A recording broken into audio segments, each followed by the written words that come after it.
Hello everyone, today we are here to cover 5 important tips for your next paper, which is PM, Performance Management.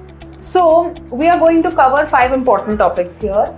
First one being formulas, second one being graphs, third being variance analysis, fourth being pricing, budgeting and decision making, and fifth one being the most important, which is what to do when you don't know a particular answer in the paper. So let's dive right in.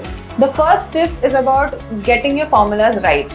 So you will say that there is a formula sheet given in the paper and we don't need to really prepare for the formulas.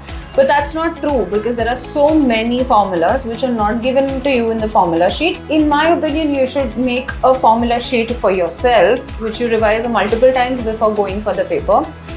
And I have a secret or bonus tip for you. So there are formulas with respect to learning curve and relevant costing, which are tested too many times in conjunction with some other chapters. So make sure you practice that really well and get the concepts very clear in your head. The second tip is to not ignore the graphs.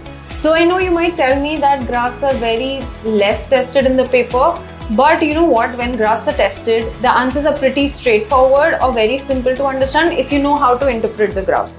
So graphs could be about interpreting what is the fixed cost line or what is the marginal cost line, or it could also be about understanding what is the ISO contribution line, or just in general finding out what is the intersection of the points of the constraints.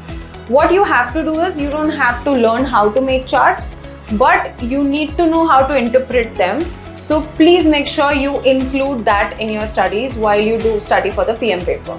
The third tip is about variance analysis.